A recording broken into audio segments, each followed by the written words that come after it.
এখন হাতের মুঠোয় লাল বাবা রাইস। এখন থেকে লাল বাবা রাইস অনলাইনে ঘরে বসে অর্ডার করুন। লাল বাবা রাইস, লাল বাবা অনলাইন, অর্ডার করুন আজই।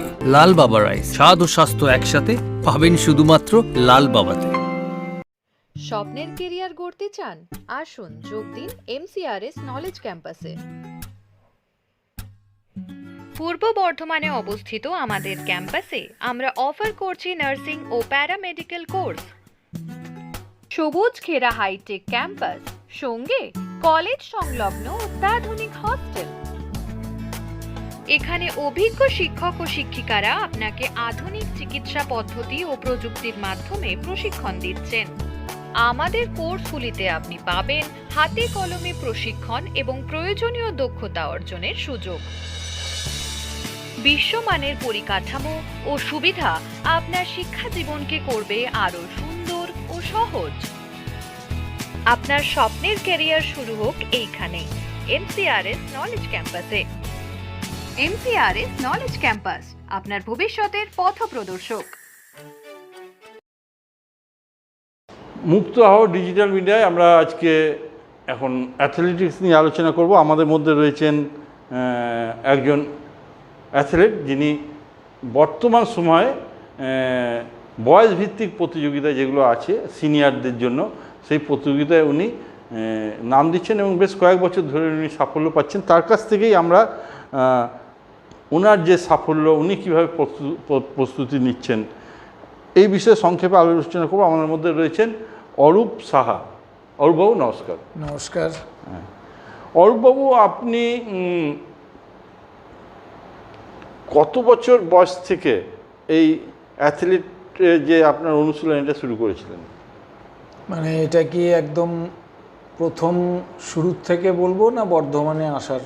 হ্যাঁ, আপনার শুরু থেকে, আপনার জীবনের কীভাবে? অ্যাকচুয়ালি অ্যাথলেটিক্স বিষয়টা যেটা মানে গ্রামে যখন থাকতাম, কিন্তু সেটা আমার বোধগম্য ছিল না। দৌড়াতে হয় দৌড়াতাম, লাফাতে হয় লাফাতাম। দৌড়াদৌড়ি করতেন মাঠে? দৌড়াদৌড়ি করতাম, লং জাম্প, হাই জাম্প? হ্যাঁ, সবই করেছি গ্রামে থাকতে।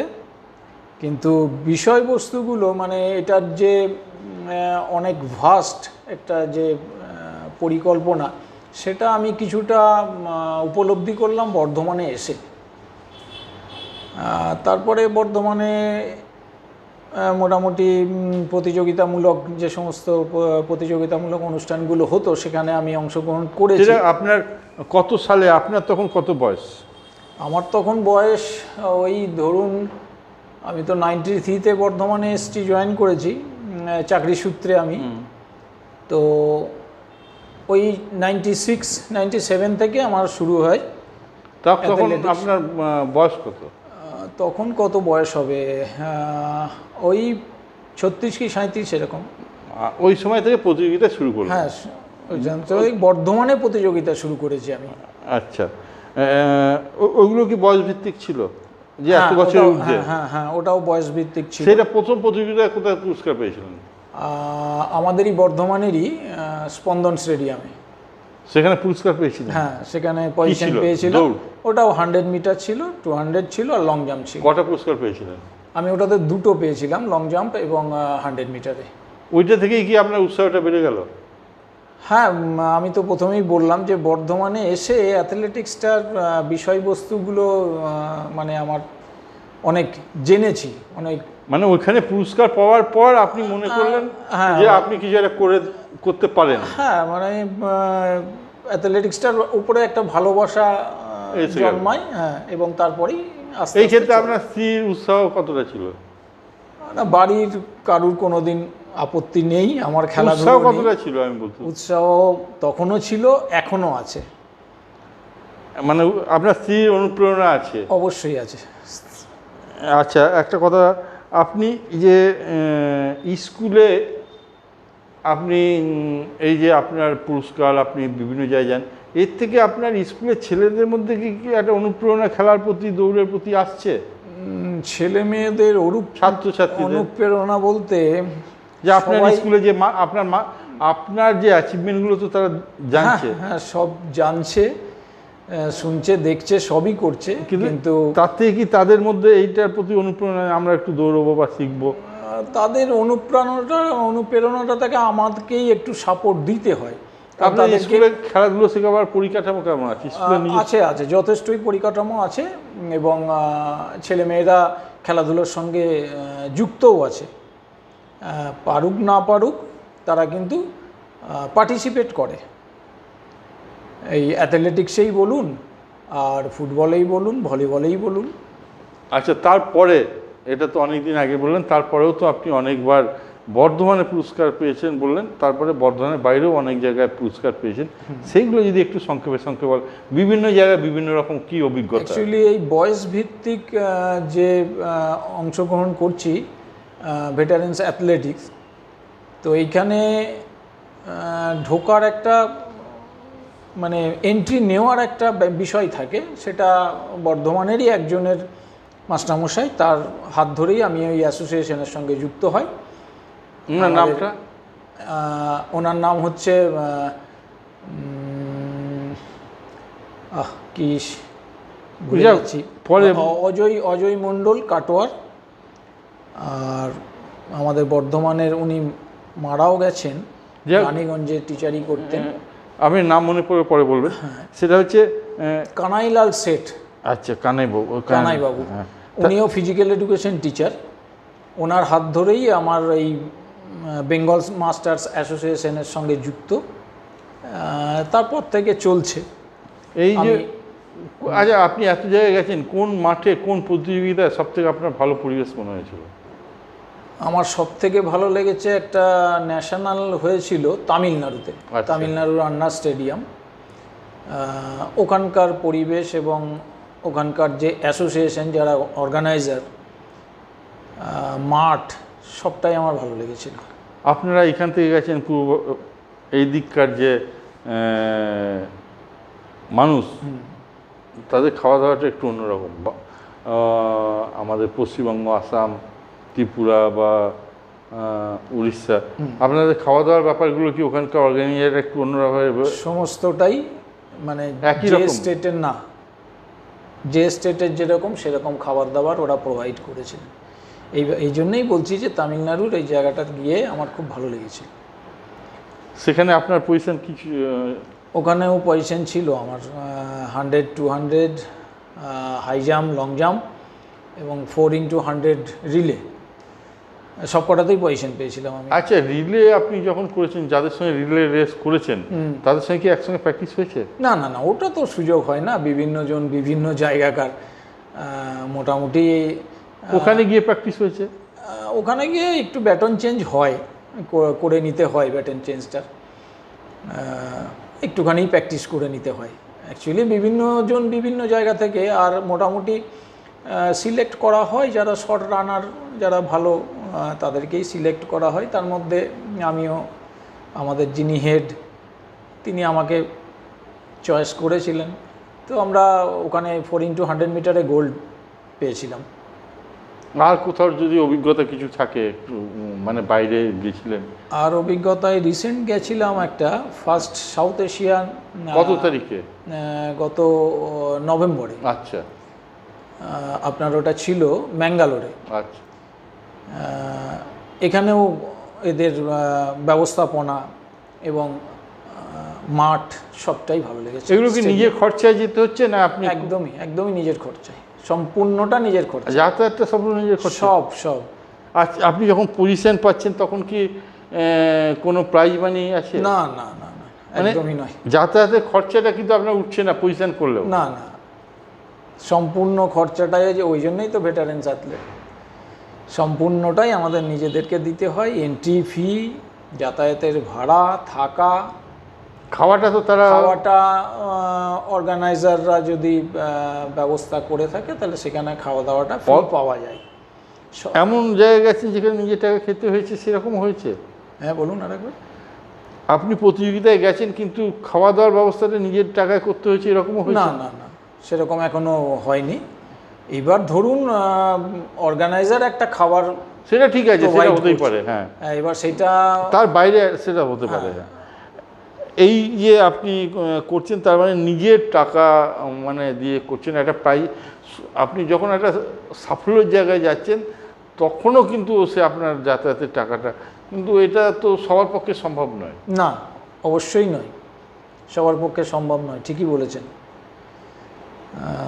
এখন তো অনেক খেলাধুলোটা থেকে সবাই আশা করে যে কিছু অর্থ আসবে। হ্যাঁ হ্যাঁ হ্যাঁ, না আমাদের এখানে সেই জায়গাটা নেই, অর্থ বরঞ্চ আমাদের নিজেদেরই বিয়ার করতে হয় এটা। আচ্ছা, আপনি প্র্যাকটিস কোন মাঠে করেন আর কখন করেন, ক ঘন্টা করেন? এখন আমি বর্ধমানেরই পুলিশ লাইন মাঠে আমি প্র্যাকটিস করি। পুলিশ লাইন মাঠ এখন খুলে দিয়েছে সবারই জন্য। তার আগে ওখানে আরেকটা মাঠে, তার আগে আমি ডিবিসির মাঠে করতেন। ডিবিসির মাঠে এখন আর করেন না? ডিবিসির মাঠেও এখন যাই, কারণ ডিবিসির মাঠটাও তো অনেক পুরনো মাঠ। আপনার পুরনো মাঠ? হ্যাঁ, কারণ ডিবিসির মাঠেও একটা অ্যাসোসিয়েশন আছে, ওখানে অনেক ছেলেমেয়েরা আসে, তারাও প্র্যাকটিস করে, তাদের সঙ্গে যোগাযোগ আছে, যাই, ভালোই লাগে, খারাপ লাগে। কখন করেন, কতক্ষণ করেন? এখন সকালেই করি প্র্যাকটিসটা, ওই 1.5 ঘন্টা 1.5-2 ঘন্টা এরকম হয়ে যায়। এই যে প্র্যাকটিস করছেন, এর জন্য আপনার শারীরিক সক্ষমতা বা অন্যান্য দিক থেকে কি আপনার মনে হয় আপনি অনেক ফিট আছেন বয়স অনুযায়ী? কিছুটা ফ্রি থাকি প্র্যাকটিসের জন্যে, কিছুটা ফ্রি থাকি, এটা অস্বীকার করার লাভ নেই। আপনার মানে এই যে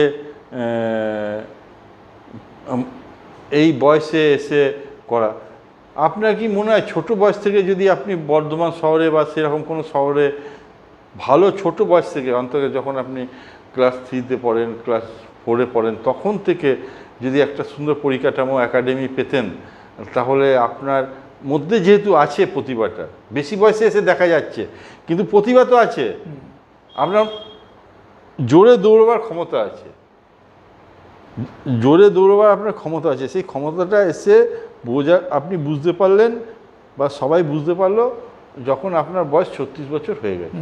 কিন্তু এটা যখন আপনার 3-4-এ পড়তেন, তখন থেকে যদি আপনি ভালো একাডেমি পেতেন, ভালো প্রশিক্ষক পেতেন, তাহলে কি আপনার মনে হয় অনেক ভালো জায়গায়, অনেক বড় জায়গায় যেতে পারতেন? এটা বলা খুব শক্ত, কারণ এখন পারছি, তখন যে একটা উপযুক্ত পরিবেশ পেলেই যে আমি একটা বিশাল জায়গায় চলে যেতাম, এটা মানে আমি নিজের থেকে আমি বলার খুব শক্ত। ঠিকই, তবে আমরা অনুমান করি যারা ক্রীড়া বিশেষজ্ঞ তারা বলেন আপনি যখন এত জোরে দৌড়চ্ছেন এই বয়সে, কম বয়সে যদি আপনি আপনার শরীরের গঠন অনুযায়ী, আপনার শরীরের কাঠামো অনুযায়ী আপনার দৌড়ের ক্ষেত্রে আপনার যে প্রতিভাটা আছে, যে সুযোগ সুবিধাটা আছে, সেটা তো কম বয়স থেকে হলে হয়তো আরও ভালো জায়গায় পৌঁছতেন। আপনি নিজে হয়তো সেই জিনিসটা বলতে চাইছেন না। লোকে কি বলে আপনি তো অনেক সাংবাদিকদের সঙ্গে পড়েছেন, আপনার অনেক বন্ধুবান্ধব আছে, মাস্টারমশাইরা আছে, তারা কি বলে যে আপনি কম বয়সে সুযোগ পেলে আর অনেক ভালো পৌঁছতেন, ভালো জায়গায়? হ্যাঁ, অনেকেই কাছ থেকে সেরকম শুনি, কিন্তু কি হতে পারতাম সেটা তো আর ভেবে। আচ্ছা, কাউকে শেখাবার ক্ষেত্রে কি আপনি কোনো পরিকল্পনা বা কিছু আছে এই যে দৌড়?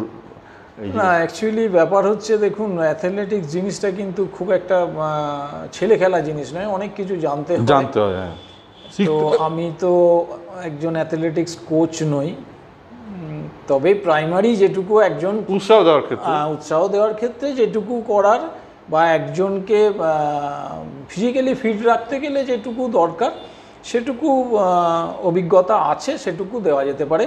কিন্তু একবারে সেই টেকনিক্যাল ব্যাপারগুলো, সায়েন্স মেনে যে এখন একটা ছেলেকে তৈরি করা, সেই জিনিসগুলোর সঙ্গে তো আমি ওয়াকিবহাল নয়, কাজেই এরকম। অ্যাথলেটিক্স ছাড়া আপনার প্রিয় খেলা কোনটা? প্রিয় খেলা বলতে আমার ভলিবলটাই বেশি ভালো লাগে। ভলিবল? হ্যাঁ, আর এছাড়া চুটিয়ে গ্রামে খেলেছি আমি এক সময় ফুটবল। আমরা গ্রামের ছেলে সব, মানে বিভিন্ন সময়ে বিভিন্ন রকম খেলাতে সঙ্গে যুক্ত ছিলাম। মানে ফুটবল, ভলিবল, আমাদের বাংলার ভলিবল, ক্রিকেট সব রকমই খেলতাম। এখন অ্যাথলেটিক্সটাই নিয়েই চর্চার মধ্যে আছি, মাঠে যাই, ব্যাস এইটুকুই। আমরা অরূপবাবুর কাছে শুনলাম উনার যে বিভিন্ন অনেক পুরস্কার উনি পেয়েছেন, মানে বয়সভিত্তিক প্রতিযোগিতায় উনি, আমার তো মনে হয় উনি বলতে পারেন যে যতগুলো প্রতিযোগিতায় উনি নাম দিয়েছেন সবগুলোতেই কিছু না কিছু মনে হয় পদক হ্যাঁ, পেয়েছেন। মোটামুটি সাফল্য আছে, দু একটা ছাড়া সব জায়গাতে সাফল্য পেয়েছি বললে ভুল হবে। তিনের মধ্যে সব জায়গায় ছিলেন তো? হ্যাঁ ছিলাম, কিন্তু কয়েকটা জায়গায় আমার কিন্তু সফলতা আসেনি কারণ তার পিছনে অনেকগুলো কারণ আছে। ট্রেন জার্নিটা একটা, খাওয়া দাওয়ার একটা ব্যাপার থাকে, সেই দিকে কিছুটা নিজেকে অসুস্থ, বা সঙ্গে সেরকম পাশাপাশি মানে বন্ধু বান্ধব কেউ থাকা না থাকা, একা যাওয়া? না, একা যাই না, আমরা পুরো টিম যাই। যখনই যাই বেশ অনেকজন মিলেই যাই, কিন্তু নিজের শরীর অনেক সময় দেয় না, অনেকখানি জার্নি করে বা খাওয়া দাওয়া ঠিক মতন না করে অনেক সময় ওটা ফিল করেছি আমি নিজে। সেই জায়গাটাতে আমরা পদক পাইনি বা পজিশন পাইনি, এরকমও আছে। বেশিরভাগ ক্ষেত্রেই পদক পেয়েছেন? বেশিরভাগ ক্ষেত্রেই, এতদিন ধরে যা কম্পিটিশন করে গেছি বেশিরভাগটাতেই আমার পদক আছে। আমরা অরূপবাবুর কাছে শুনলাম যে উনি একজন রানার যাকে বলে, সেই উনি দৌড়েছেন, অনেক মাঠে দৌড়েছেন, অনেক পদকও পেয়েছেন।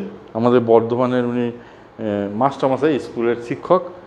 আজকে উনি আমাদের মুক্তাহ ডিজিটাল মিডিয়ার যে স্টুডিও এলেন, ওনার কথা সংক্ষিপ্ত জানালেন।